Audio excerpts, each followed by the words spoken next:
और आज मान्यवर काशीराम साहब का परिनिर्वाण दिवस है।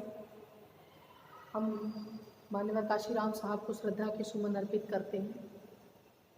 आज मैं अगर सहारनपुर में कहीं आई थी तो सबसे पहले इस बुद्ध विहार में आई थी और उसका श्रेय मैं उमेश गौतम भाई को दूंगी, जिन्होंने मुझे यहाँ लाने का काम किया था और लगातार आना जाना लगा रहा।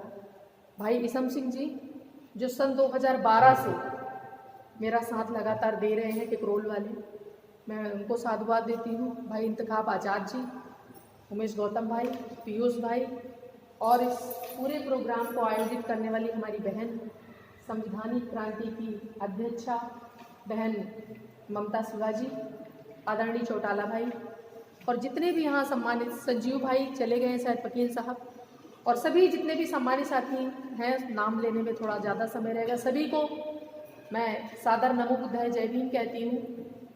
और मान्यवर काशीराम साहब का आज परिनिर्वाण दिवस है।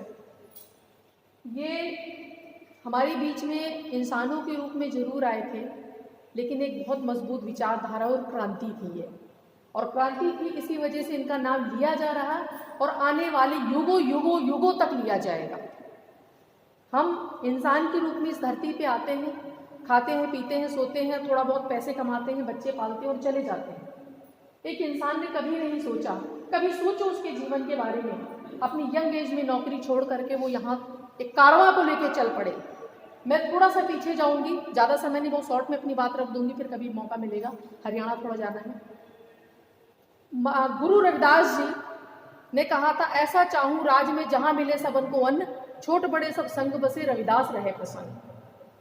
भगवान बुद्ध ने की वो लाइन थी, बहुजन हिताय बहुजन सुखाय।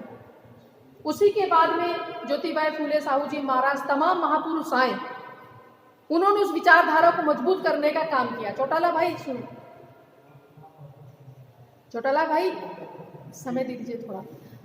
कहने का मतलब उस बात को, उस सपने को, बेगमपुरा बसाने के सपने को ज्योतिबा फूले साहू जी महाराज, जो तमाम महापुरुषों ने देखना और शुरू करना, उसको जमीनी रूप देने की कोशिश करना शुरू कर दिया अपने अपने सल्तनत में, अपने अपने क्षेत्र में, अपने अपने कार्य क्षेत्र में।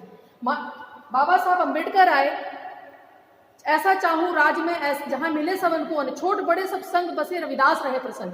इस बात को जमीनी स्तर से कलमबद्ध करके हमें एक संविधान की ताकत दे दी, और उस संविधान की ताकत को देने के बाद अभी भाई ने कहा कि राजा रानी के पेट से नहीं, अब मेहतरानी की भी पेट से पैदा होगा। उस ताकत को वो बाबा साहब ने संविधान में दिया, वोट के माध्यम से, सपोर्ट के माध्यम से, और मान्यवर काशीराम साहब ने उसे मूर्त रूप दे दिया। बीएसपी बाम से बना के DS4 बना करके उसको मूर्त रूप दे दिया। सपना देखा था गुरु रविदास महाराज ने, सपने को साकार करने का काम करा बाबा साहब अम्बेडकर ने, कलमबद्ध तरीके से जमीन पे उतारने का काम किया मान्यवर काशीराम साहब ने। अब मैं यहाँ पे एक सवाल करती हूँ कि अगली पीढ़ी को हमें क्या करना चाहिए? अगली पीढ़ी को क्या करना चाहिए? अगली पीढ़ी यानी हम और आप लोग, अगली पीढ़ी को ये काम करना चाहिए कि मान्यवर काशीराम साहब, बाबा साहब और गुरु रविदास जी का जो कारवां आके प्लेटफॉर्म की पटरी पे चल रहा है, कहीं कहीं दौड़ भी रहा, उत्तर प्रदेश जैसे राज्य में दौड़ा भी है, उसे बचाने का काम हमें करना होगा। ये है हमारा असली मिशन।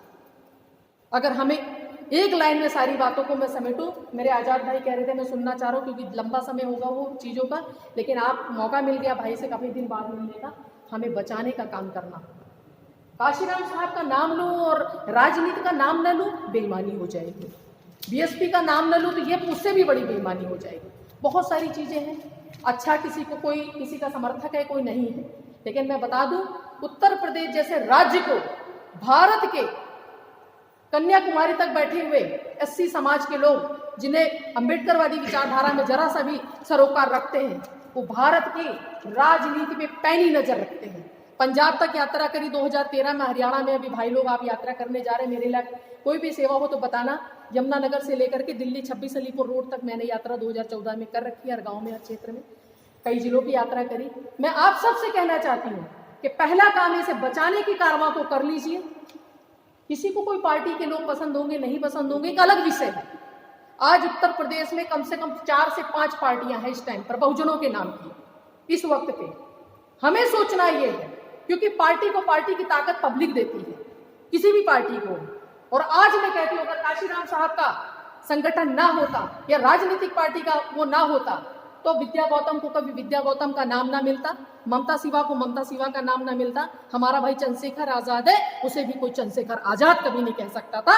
इस काम को अगर किसी ने किया तो मान्यवर काशीराम साहब के संगठन और उनकी ताकत और उनके माहौल ने किया। हमारी औकात अगर हमारे पूर्वजों की वजह से पैदा है, जिस पेड़ को उन्होंने लगाया है, हमें बचाने का काम करना होगा।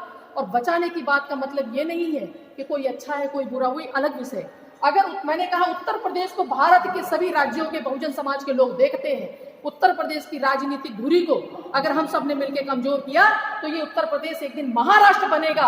और महाराष्ट्र ऐसा बनेगा, चार सीट तुझे मिल गई, 2 उसे मिल गई, 16 उसे मिल गई, 20 उसे मिल गई, ये भी एक महाराष्ट्र बन के रह जाएगा। इसको मजबूत करने का काम हमें करना होगा।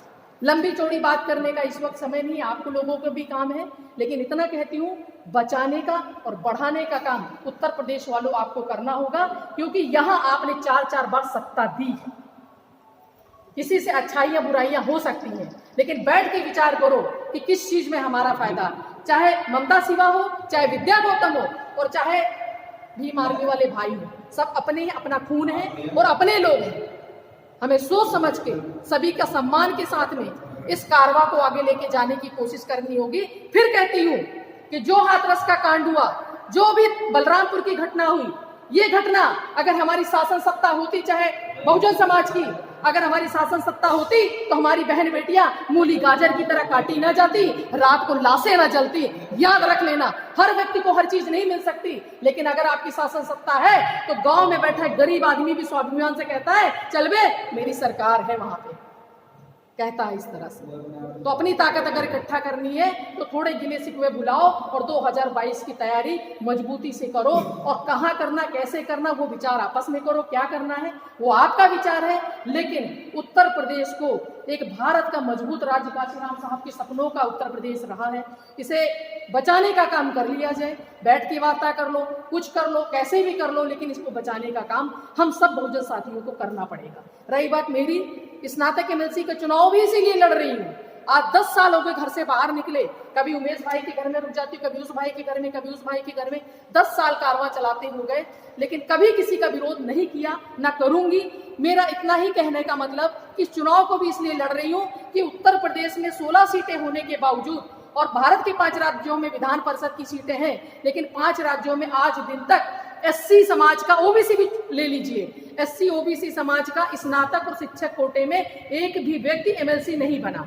और ये किसी भी राजनीतिक पार्टी की टैग पे नहीं बनता है, व्यक्ति के नाम के आगे एक लिखा जाता है। तो आप किसी भी पार्टी, किसी भी संगठन में बैठे हैं, आप हमारा साथ दे सकते हैं, क्योंकि ये विरोधाभास का चुनाव नहीं, ये गैर राजनीतिक और बहुत अलग तरह का चुनाव है। तो बहुत सारी चीजें कहने के लिए, सुनने के लिए है। मैंने कहा हम युवा पीढ़ी को या हम लोगों को अब बचाने का काम करना है। उत्तर प्रदेश को एक मजबूत प्रदेश के रूप में 22 में अपने तरीके से सोच के इसे मजबूत करें, वरना ये महाराष्ट्र बहुत जल्दी बन जाएगा। आप सभी को सादर जय भीम, नमो बुद्धाय। और फिर पुनः